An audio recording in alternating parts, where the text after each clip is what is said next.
¿Qué tal, compañeros? Segundo vídeo del montaje del Tweet Deluxe. Con unas ganas locas de empezar ya a meterle mano a oler estaño. Pero antes de eso, oye, mil gracias por la acogida que ha tenido el primer vídeo. Yo sé que la electrónica es algo que no le gusta a todo el mundo porque hay gente que ni se la plantea, le parece excesiva.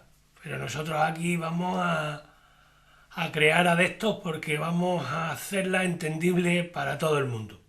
Compañeros, me habéis hecho llegar muchas dudas, muchas preguntas. Que sepáis que como novedad, al final de cada vídeo intentaremos responder las dudas que hayan surgido hasta el día que grabemos. Así que si tenéis dudas, id dejándomelas escritas en los comentarios y ya iremos resolviendo las que sepamos resolver. Si son muy profundas o difíciles, pues se quedarán un poquito más en el aire o buscaremos quien sea capaz de respondernos. Oye, a medida que vaya surgiendo, yo iré poniendo abajo enlaces, iré poniendo cosas, información adicional a este proyecto. Porque puede que no seamos capaces de abarcar todo lo que me estáis demandando. Pero vamos a intentarlo. También os quiero decir que antes de este vídeo ha habido otros vídeos sobre válvulas. En la tarjetita yo os dejo un enlace a esos vídeos porque os van a ayudar a seguir las explicaciones de este. Aquí hay un contador con tiempo. Este contador con tiempo me va a servir para saber aproximadamente las horas que le vamos a dedicar al proyecto. No va a ser exacto porque ya sabéis que grabando un vídeo, que si cambias de cámara, que si cambias de plano, que si ahora pones una postura para que no es la natural, para que la cámara capte y demás, y entonces no va a ser el tiempo exacto, pero yo voy a ir procurando pararlo cuando estemos inactivos y activarlo de nuevo. Como veis, ya está marcando cerca de 2 horas y media. ¿Por qué? Porque, aunque ustedes no lo hayáis visto, yo ya he estado trabajando en el mueble del amplificador, que no me hacían falta las piezas y he ido adelantando trabajo. Entre otras cosas, porque para tomar medidas siempre es mejor tener el chasis desmontado que hacerlo una vez que el chasis ya tiene el peso de los transformadores y demás. Entonces, que sepáis que hemos intentado, que hemos adelantado trabajo, por eso no está a cero. Antes de seguir, quiero hablaros de las dos herramientas más importantes que vamos a utilizar en el montaje de este amplificador. Y son, por un lado, el esquema y por otro lado, el layout. El layout, no sé si se pronuncia así, el layout es el dibujo de cómo va a quedar el circuito montado, con la ubicación de cada componente. Estos dos papelitos son los que nos van a servir de guía. Este servirá para comprender cómo funciona, para conocer los valores, las conexiones entre un componente y otro. Y sin embargo, el layout pues nos va a decir la ubicación exacta de ese componente en el circuito. Entonces, son tan necesarios unos como otros. Bien, toda ayuda que tengamos nos va a venir bien. Nos va a venir bien porque nos va a hacer más cómodo el trabajo. Por ejemplo, esta tontería que son 3 ventiladores reciclados de la fuente de alimentación de ordenadores. Yo eso me lo he hecho, están puestos en paralelo y me sirve para separarme de la cara el flujo directo de los vapores de estaño y plomo y del flux que no creo que sean buenos. Entonces eso me lo aleja, simplemente me lo aleja de la cara, queda en la habitación y seré un fluxmador pasivo, como dice un amigo mío, pero al menos no el flujo directo del humo. Yo pondré un videito que veáis cómo funciona. Que no hace falta hacerlo, que con un simple ventilador normal pequeñito hace la función de extractor. Mirad, esto no es más que un soporte para el chasis. Un soporte para el chasis hecho con retales que he encontrado de madera, de rechapado y de aglomerado y demás. Simplemente es, si yo necesito soldar, cuando el chasis está vacío, a ver que se queda apoyado, cuando el chasis está vacío, pues muy fácil, lo pongo encima de la mesa y sueldo aquí.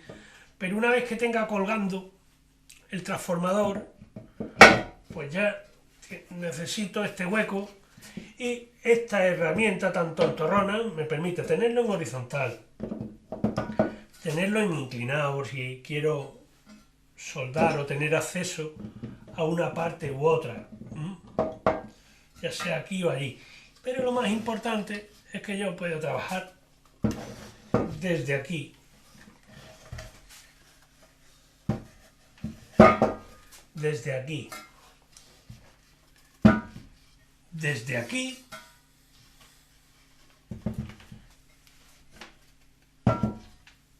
y desde aquí. Aquí me queda un poquito alto, ¿no? Pero podría soldar determinadas cosas y acceder con mayor facilidad.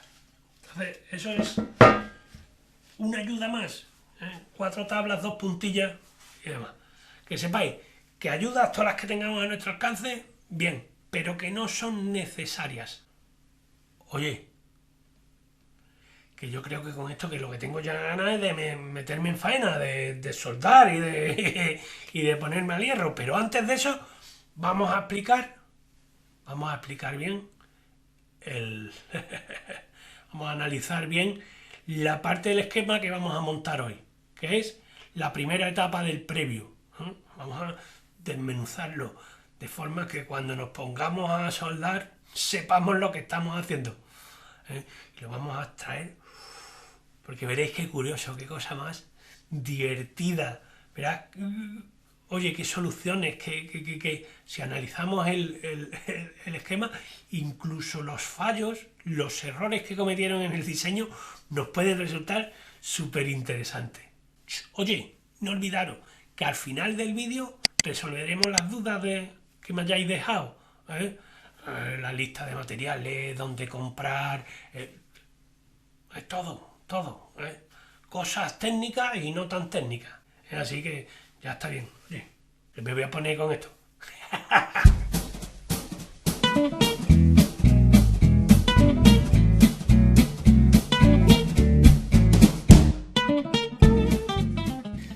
Si alguno de vosotros no sois capaces de seguir esta explicación o os perdéis porque no tengáis claro algún concepto, me podéis dejar escrito las dudas que yo intentaré contestarlas en el próximo vídeo.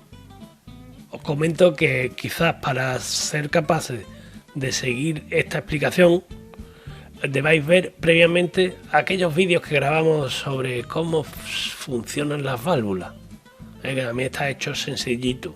Entonces ahí vemos cómo se polariza, que es un triodo, vimos una serie de cositas que quizás aquí os hagan falta saber, pero vamos a hacerlo a niveles muy básicos. Bien, mirad, aquí tenemos en pantalla de nuevo el esquema completo. Nosotros vamos a estudiar hoy como si cortásemos por aquí. Mirad, todo lo que queda hacia la izquierda de esa línea en la parte que nos vamos a centrar nosotros. Vamos a hacer un zoom y vamos a ver más detenidamente esta parte que vamos a estudiar. Lo primero que tenemos que darnos cuenta es que esto es una sola válvula, y sin embargo estos son dos previos distintos, el previo normal y el previo brillante. Pues si nos fijamos bien en esta primera etapa de amplificación de los dos previos, ya están compartiendo una serie de componentes como son la polarización de ambas. Fijaros, esta parte que he marcado en un recuadro, si veis, utilizan los mismos componentes para polarizar a la vez los dos triodos distintos. Eso actualmente no se haría. No supone un ahorro en componentes el ahorrarte una resistencia y un condensador, y sin embargo sí puede propiciar la influencia de un triodo en otro. Un aumento de consumo en uno puede hacer que caiga la tensión en el otro, demandando. En fin, no quiero entrar tampoco demasiado en el tema, pero que sepáis que no se hace. A ver, chavales, ya sé que he dicho que no voy a entrar en demasiada profundidad, pero es que creo que esto se ha quedado un poquito cojo. He dicho que el hecho de que los dos triodos compartan la polarización con los mismos componentes, o sea, compartiendo estos dos componentes, digo, veis que llega aquí a este cátodo y llega aquí a este cátodo, no tienen una polarización independiente, tienen la misma polarización compartiendo los componentes. Bien, estos componentes, esta resistencia sobre todo, fija la intensidad de corriente que circula por la válvula. Entonces, al ser compartida, por aquí está pasando el doble de intensidad de corriente de lo que necesita uno de los dos triodos. ¿Por qué? Porque se ha calculado para que pase el doble de la intensidad de corriente que necesita cada uno, ¿no? Porque como son dos, el consumo es el doble. Bien, pues si este aumenta su consumo, tiene a su disposición el doble de intensidad de corriente. ¿Por qué? Porque la otra a lo mejor no lo está consumiendo y está pidiendo más, y entonces se descompensa. Ese es uno de los problemas de que eso exista. Hay gente que lo mejora y lo que hace es poner una resistencia y un condensador único y exclusivo para cada triodo, para cada previo, de forma que la polarización, este valor cambia. Tendríamos que volver a calcularlo. Yo sé que también he dicho que no vamos a entrar en cálculo, pero es que este cálculo es muy sencillito. Este cálculo, porque esto es la consabida ley de Ohm, ¿no? La ley de Ohm viene a decir que la intensidad es igual al voltaje partido la resistencia. De forma que si antes nosotros teníamos una intensidad tal y ahora necesitamos la mitad de la intensidad, un medio de I, esto tiene que ser igual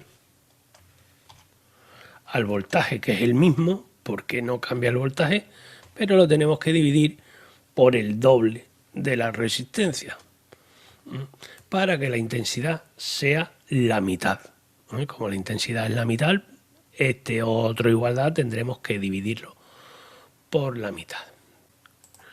Si seguimos esta regla, 820, este no sería el esquema adecuado, 820 no sería, esto debería ser justo el doble, que sería 1640.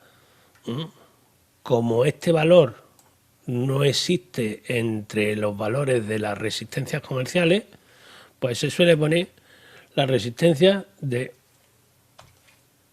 1K de 1500K, vamos, 1500 ohmios, que es la más cercana que tenemos.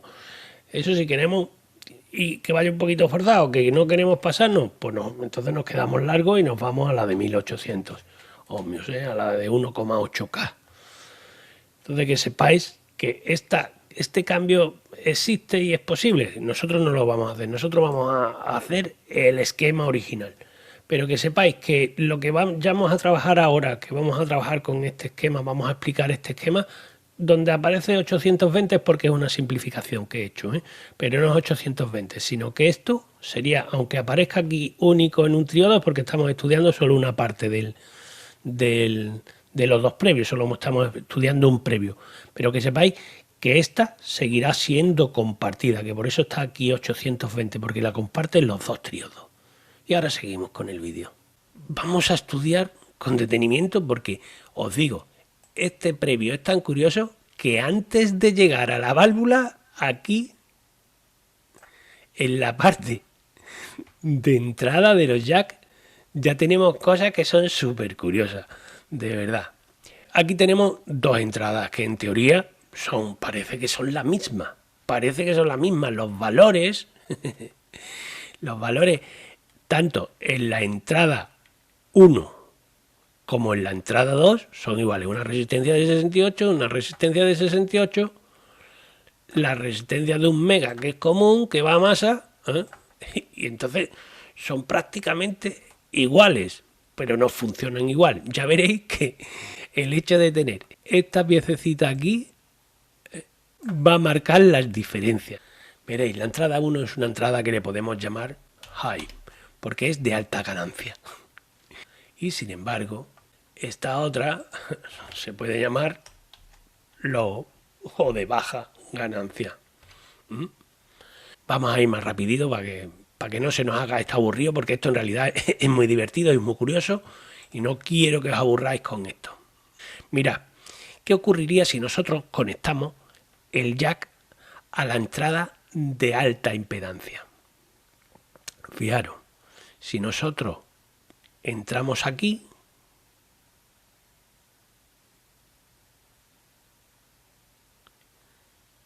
en teoría nosotros tenemos una resistencia que es la que fija la impedancia de entrada, que es de 1 mega, que también sirve para polarizar la reja, y tenemos una resistencia para filtrar la radiofrecuencia, y se llama en inglés, es la resistencia de freno, y esto impide que haya radiofrecuencia que entre y nos desvirtúe el sonido y nos llene de parásitos el sonido, pero a la vez provoca una caída del voltaje con la que entramos, con lo cual atenúa en parte la señal.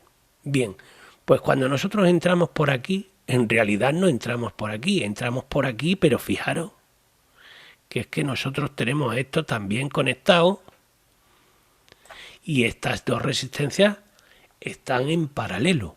Entonces, el circuito equivalente sería este que os pongo aquí. R4 no sería de 68K, sino que sería de 34K.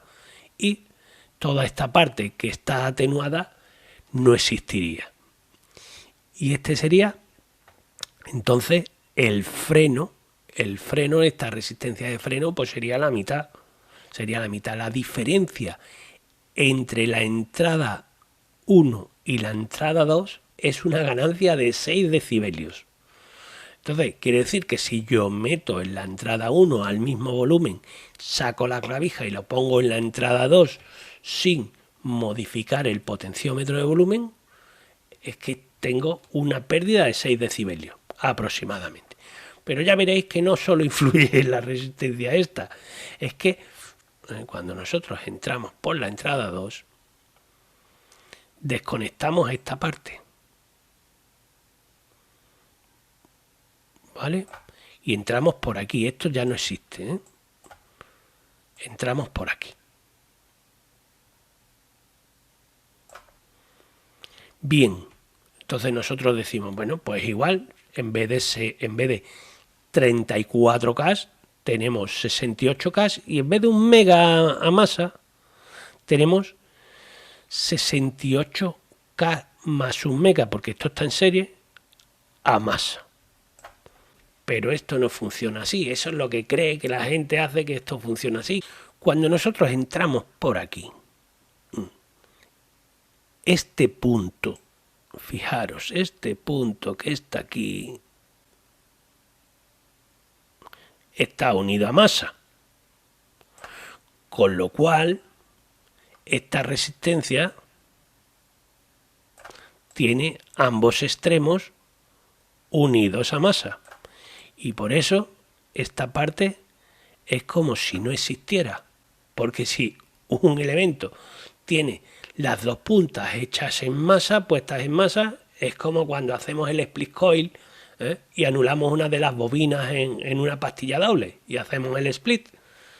Hemos pasado simple porque anulamos una bobina. Aquí hemos anulado esa resistencia que tiene las dos puntas en masa. El circuito equivalente sería este. O sea, esta parte que quedaba a la izquierda no funciona y sería la resistencia de 1 mega desaparece y queda puesta a masa la resistencia de 68K. No solo aumenta la resistencia de freno, sino que la polarización de la rejilla y la impedancia que ve esa entrada es mucho menor, porque porque ya no tienes ahí una resistencia de 1 mega, tienes una resistencia de 68K. El hecho de que tengamos esta resistencia de 68K y esta resistencia de 68K, esto está funcionando como un divisor resistivo. ¿Qué quiere decir esto? El hecho de que tengamos esta resistencia de 68K puesto a masa en vez de la de 1 mega está haciendo que este divisor resistivo pierda el 50% del voltaje, tenga una caída de tensión del 50%. ¿Por qué? Porque la mitad del sonido vendrá por aquí, la mitad del voltaje vendrá por aquí y la otra mitad vendrá por aquí. Y no es la ganancia, pero sí la señal cae a la mitad. Qué curioso, ¿eh? Fijaros, ese cambio tan sutil y tan tonto, lo que está haciendo. Y no hemos llegado todavía a la válvula, hemos llegado nada más que a la entrada. Hay un caso que no hemos estudiado todavía, que es si yo meto el jack por aquí y desconecto este, y a la vez meto un jack por aquí y desconecto esto.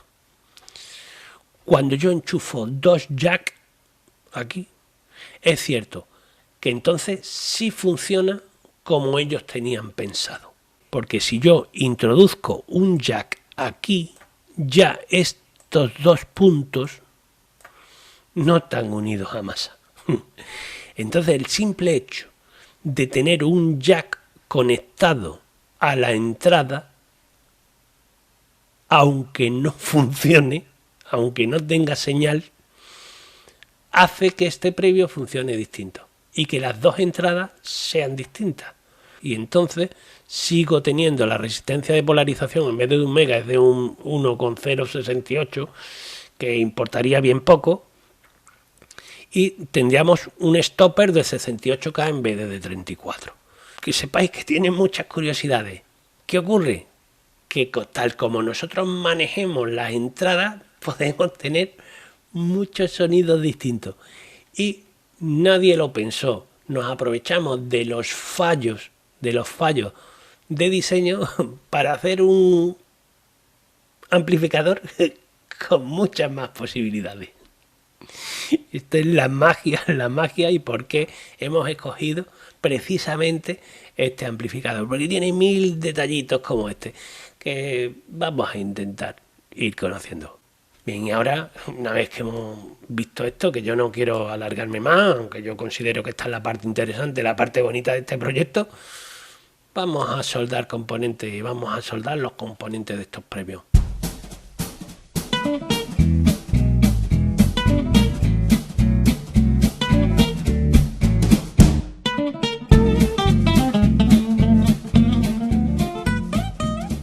Antes de iniciarnos como locos a soldar componentes, a mí me gusta primero ir separando cada pieza de forma que yo voy metiendo en una bolsita lo correspondiente al primer previo, lo correspondiente al segundo previo, y voy individualizando las fases en las que yo después montaré este ampli.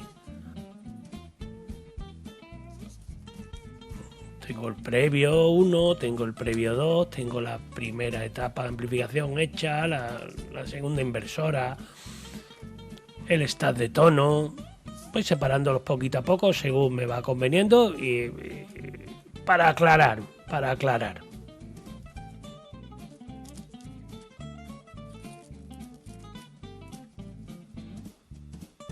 Como en esta parte del proyecto es muy difícil individualizar y empezar a grabar un previo u otro, tenemos que montar los 2 previos a la vez. Identificamos para eso las 2 resistencias de 100K que corresponden a las de cargas, que irán al ánodo de ambos triodos, porque las 2 son iguales. En nuestro esquema corresponden a la resistencia R7 y R8. Le damos forma cuidadosamente, medimos, doblamos y la colocamos en su sitio.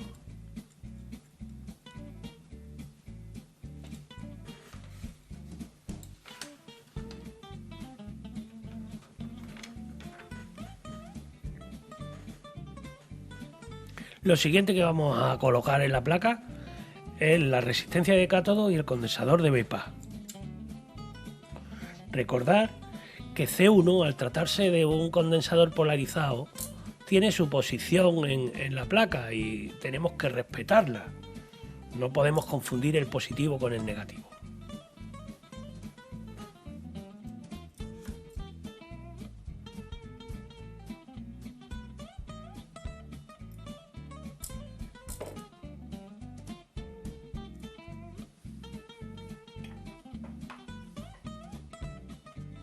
Por fin olemos el estaño, por fin. Ahora sí, por fin hemos comenzado el proyecto.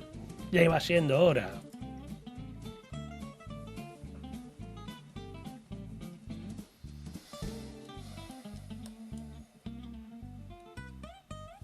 Mira, conectados a las dos resistencias de carga de 100K que pusimos antes, van los dos condensadores de desacoplo, C2 y C3. Los valores, si no me confundo, son 0,1 microfaradios. Su función era dejar pasar el sonido, pero que no pase la corriente continua de alimentación.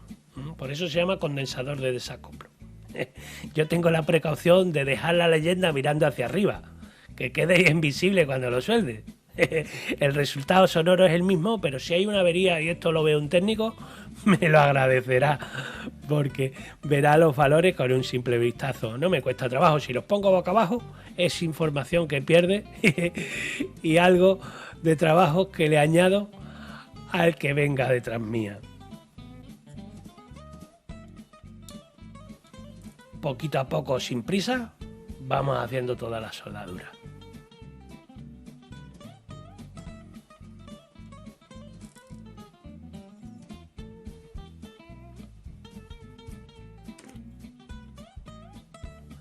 Y ahora le toca el turno a esas cuatro resistencias iguales, R3, R4, R5 y R6. Esas son las resistencias de las que hablábamos al principio y que tanta lata nos dieron con las entradas. Son las resistencias de freno que van a la rejilla y hemos hablado de ellas hasta la saciedad.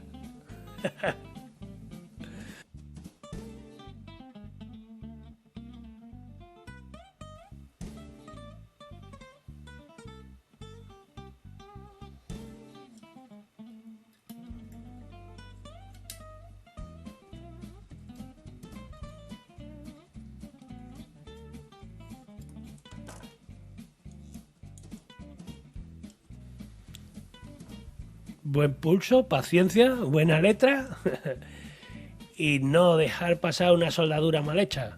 No tenemos prisa, no corre el tiempo para nosotros. Por el tipo de placa consume mucho estaño, tiene unos ojales grandes y hay que gastar estaño, tenemos que hacer una buena soldadura.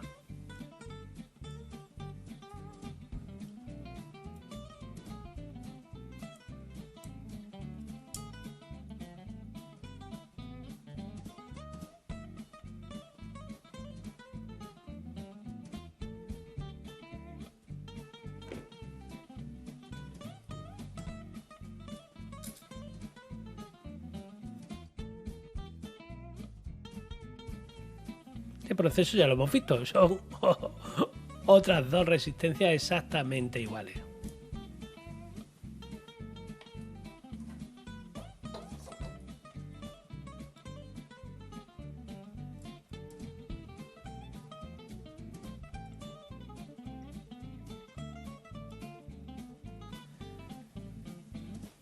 Mirad, nos faltarían, para terminar de completar esta parte del esquema, esas dos resistencias de 1 mega en la entrada.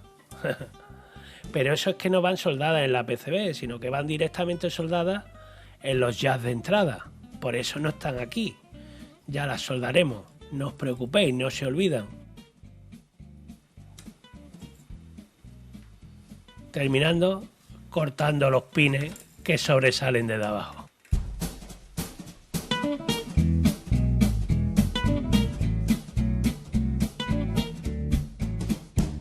Ahora empieza la parte del vídeo donde intento resolver las dudas que me habéis ido dejando escritas. En esta primera ocasión las dudas son muy diversas y hay pocas dudas técnicas. Casi todas son dudas generales sobre el planteamiento del proyecto y demás. Que sepáis que habrá muchas dudas que ahora escribáis y que a lo largo de estos vídeos quedarán resueltas. las dudas sobre el funcionamiento, las dudas sobre partes que todavía no hemos abordado, yo no tengo problema en contestarlas, pero sabéis que quedarán ampliamente contestadas en los vídeos. De todas formas, si hay algo que se queda en el tintero o algo que no queda claro, mismo procedimiento. Se escribe y si puedo contestarlas y tengo capacidad de ello, las contestaré. Vamos a empezar por la primera. Digo, he hecho un resumen porque hay muchas repetidas, hay muchísimas repetidas. Hay una pregunta recurrente que viene a preguntarme si en realidad este es un proyecto para principiantes. Os digo que no es un proyecto para principiantes. Es un proyecto quizá para principiantes en válvulas, pero no un proyecto para principiantes en electrónica. Si tú no tienes destreza soldando, si tú te lías y no entiendes los esquemas, empezar por un ampli valvular es un pasote. Otras preguntas, que es una subpregunta de la anterior, es herramientas necesarias. Me parece que lo digo ya en este vídeo, lo digo. No hay ninguna herramienta que sea indispensable más allá del soldador y un alicate de corte. Este alicate de corte lleva conmigo pues, 16 años. Y yo empecé y hubo mucho tiempo en los que solo tenía esto. Un soldador peor que este, más barato, un alicate de corte y muchas ganas. Y no necesité más nada. Poco a poco fui comprando cosas, pero que las cosas no son caras. De hecho, os digo, estoy intentando trabajar con un proveedor de confianza para la gente que sea de aquí y que sean españoles, que puedan comprarlo con algún tipo de descuento, como una especie de kit de herramienta, el soldador, el primer alicate, por si queréis empezar, pero os ruego, no empecéis con este proyecto. Me preguntan por los modelos de los transformadores. Oye, modelo de los transformadores lo veremos cuando lleguen a los transformadores, pero yo os lo adelanto. El de alimentación es un Hammond 290 BEX. Ese es el de alimentación. Y el de salida es un Hammond 1760E, que es de 15 vatios. Es un push-pull. Una pregunta técnica. Si las señales están en contrafase en la inversora, ¿por qué no se anulan? No se anulan porque esa es la esencia de cómo trabaja un amplificador en push-pull. Diré que se puede decir que están en contrafase, pero después nosotros cuando lo metemos en el transformador llevan la polaridad inversa, con lo cual no solo no se restan, sino que se suman. Son en contrafase, pero con la polaridad cambiada. Ya lo veréis que es chulo, es tema del bobinado del transformador. ¿Cuánto va a durar el proyecto? Esto, bueno, ¿cuánto va a durar el proyecto? El proyecto dura lo que dura. Va a depender un poco de la audiencia. Porque si yo veo que a medida que lo voy haciendo no tiene seguimiento, pues yo lo que haré no es que lo vaya a cortar como hace la serie que te dejan tirado, sino que entraré en menos detalle y terminaré más rapidito. No obstante, os digo, este primer vídeo y este segundo vídeo es de mucho hablar, de mucha teoría, pero que a medida que avancen los vídeos serán más activos, serán más de trabajar y de menos hablar, porque nos quedaremos sin cosas que explicar, entonces habrá que dedicarse al trabajo. No obstante, la idea siempre es esa, lo que explico lo monto y si no lo he explicado no lo monto, entonces quiero llevar ese orden. ¿Cuánto van a durar? No sé, 4, 5, 3, depende un poco del seguimiento que tiene y de que valga la pena trabajarse vídeos más largos o más cortos. Marca de las válvulas. Mirad, os digo, con el tema de marcas, yo he buscado un equilibrio entre precio, calidad, satisfacción, objetivo del proyecto. Entonces, las válvulas yo he comprado unas que son marcas JJ. ¿Por qué? Porque está equilibrada, no son de marca desconocida, pero tampoco me he ido a unas válvulas NOS, ni unas válvulas seleccionadas por Tube and Doctor o cosas así. Me he ido a algunas que son un poquito más baratas, que no obstante tampoco es mucho más barata. Pero yo tengo puestas JJ en este ampli que tengo aquí detrás y me han dado buen resultado. Ahora, he resumido unas cuantas preguntas en una sola, que es la lista de materiales, los precios del proyecto, los precios de compra y dónde comprar. Mirad, es una pregunta que es difícil de responder, entre otras cosas porque tiene una dudosa utilidad. Tiene dudosa utilidad porque ¿de qué sirve que yo diga yo me he gastado hasta ahora, que no lo tengo comprado todo, me he gastado unos 370 euros en piezas? Y ahí está un poquito de madera que he tenido que comprar para el mueble. Pero me falta los Tolex. Hay cosas que no he tenido que comprar como los interruptores porque ya lo tenía. Entonces el precio es orientativo. Ese es lo que me he costado yo y además no he ido mirando el precio. Yo soy de comprar también en tiendas de confianza y he preferido pagar más portes, que salvo que sea una diferencia abismal, pagar más portes e incluso no mirar tanto el precio por comprar en la gente que le compra habitualmente cosas. Entonces, el precio es muy orientativo y no sirve para nada. ¿Dónde comprar? ¿Dónde comprar? Mirad, de este Ampli Kit, tú te puedes ir a Estados Unidos y comprar un kit, ¿eh? Y te costará un precio y te cogerá la aduana y te obligarán a pagar. Entonces, además de que el precio varía, ¿dónde lo compras? Oye, yo compro donde me dé confianza y a los proveedores a los que habitualmente les compro. Que, que además uno de ellos es con el que estoy trabajando para ver si podemos conseguir algún vale de descuento, alguna cosita para vosotros, que no sé, que está en el aire, pero lo estoy intentando. ¿De qué sirve que te diga cuánto vale si, por ejemplo, en Argentina la economía es todavía menos circular que aquí en España, es un poquito más lineal y se repara más? Por tanto, en países donde la reparación es más habitual, las piezas salen más baratas. En España salen carísimas, porque nadie repara y entonces es algo anecdótico. En países donde está esa cultura de la reparación o de la fabricación, por ejemplo, aquí para encontrar a alguien que bobine un motor o que te fabrique a mano un transformador, ese artesano que lo hacía bonito y barato, no existe ya. Ahora son muy buenos, pero muy caros, porque es la única forma de mantenerlo. En países donde tienen más demanda, pues hay gente que te bobina a mano los transformadores y te salen mucho más baratos que los que yo he comprado. Entonces, que sepáis que eso es un poquito orienta poco, es decir, el precio y dónde comprar. No obstante, yo intentaré, en la medida de lo posible, cuando haya algo, oye, que sea difícil de encontrar, deciros dónde lo he comprado. Pero, entre otras cosas, hay 1000 cosas que ya tenía.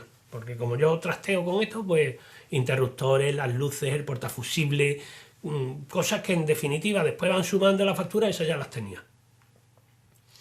Con respecto a la lista de materiales, aquí permitidme que sea sincero.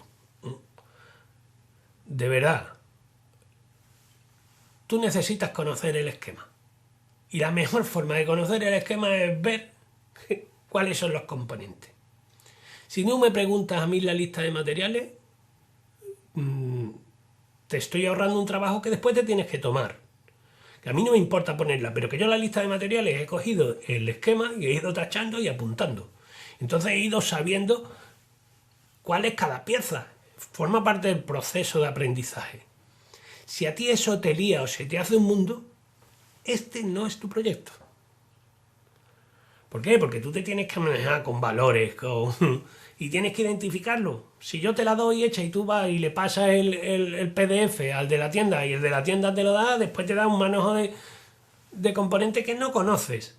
Entonces os digo, es parte del trabajo, es componer vuestra lista de materiales, aunque sea fastidioso, pero tomaros esa molestia. El esquema será distinto dependiendo de la versión. Si te decides por una versión, después tienes que buscar el layout. Y el layout no te vale el que yo te dé, vale el layout de la placa que tú consigas o de cómo vas a montar la placa. ¿Por qué? Porque puede haber pequeñas variaciones en la posición de los cables, en la posición de los componentes, y no te va a valer mi información porque no vas a tener mi placa. Entonces, que yo os la doy, yo no quiero escatimar esa información, pero que sepáis que averiguar esas cosas forma parte del proyecto. Y es bueno para el proyecto que lo conozcas tú y que te lo trabajes tú. Yo os lo doy, no me importa. Dejaré el enlace a los esquemas, dejaré el enlace. No me importa. no es escatimar la información, es que lo necesitas, ¿vale? Eso siendo sincero. Si no te quieres molestar en eso, cómprate un kit. Y entonces lo tienes todo hecho, nada más que te dedicas a soldar. Pero ese no es mi proyecto. Mi proyecto no es comprar un kit y soldar. Mi proyecto es aprender cómo funciona y tratar de extraer de la poca información que hay toda la información que pueda. Siguiente pregunta. En la primera etapa, ¿qué hay? ¿Una 12AX7 o una 12AI7? En la primera etapa hay una 12AI7. Yo dije en el vídeo anterior que era una 12AX7, pero puse un cartel diciendo error, es una 12AI7. Cuando a mí se me escape y a esa primera válvula le diga 12AX7, yo si me doy cuenta, escribiré un cartel. Me he confundido porque es un lapsus linguae. Porque está uno tan acostumbrado a que sea 12AX7 que se le escapa el nombre, pero es una 12AI7. Que lo sepáis. Después, pregunta que me ha hecho más de uno. ¿Lo vas a sortear cuando lo termine? Mira, no lo voy a sortear. ¿Por qué? Porque Internet y los vídeos no son mi negocio. Yo necesito esa inversión recuperarla. ¿Por qué? Porque yo le estoy dedicando trabajo, que yo vivo de esto, a montar este ampli. Si queda bien, si queda perfecto y queda a la altura, lo venderé. Si queda regular, queda mediocre, me lo quedaré yo y será un ampli para mí. Y lo veréis aquí puesto. Pero si queda bien, lo venderé. No puedo regalar mi trabajo ni mi dinero. Entre otras cosas porque no obtengo un beneficio económico. Me es más caro grabar los vídeos en horas que lo que yo pueda cobrar a través del YouTube. Después ya la última pregunta, que es otra pregunta que más que una pregunta es una inquietud que he visto entre la gente que no le gusta la electrónica. Entonces la he dejado para el último y no se van a enterar. La pregunta es, ¿no vas a hacer más vídeos de guitarra mientras dure este proyecto? Pues mira, si voy a hacer más vídeos de guitarra, voy a ir intercalando vídeos y demás. ¿Por qué? Porque si surgen trabajos que sean interesantes, pues lo iremos grabando y lo iremos montando. Entre ellos, por ejemplo, yo es que no quiero adelantar, pero tengo una guitarra que se ha comprado muy barata y hay que ponerla al día. Después tengo una colaboración con una asociación cultural y con otro canal de YouTube que también grabaremos. Tengo por ahí previsto una mejora en una guitarra, que esa no sé cuándo se podrá grabar, porque te digo, esa hay que sacarle en los ratos libres, porque es un trabajo gordo y demás, y aunque luego el vídeo no sea muy largo, pero sí necesita mucho tiempo. En fin, que no voy a dejar de grabar otras cosas. Esto durará lo que dure y se irán intercalando para que los que no les guste la electrónica no se aburran de todo. Bueno, y hasta aquí las dudas, porque si no esto se hace eterno. Mientras más dudas salgan, más hablaré yo. Entonces, que surgen dudas sobre el contenido, dejármela escrita y yo iré haciendo puntual aclaración de todo lo que pueda. Adiós, ahora sí que sí, adiós. Oye, si os ha gustado, like, suscribiros y todas esas cosas.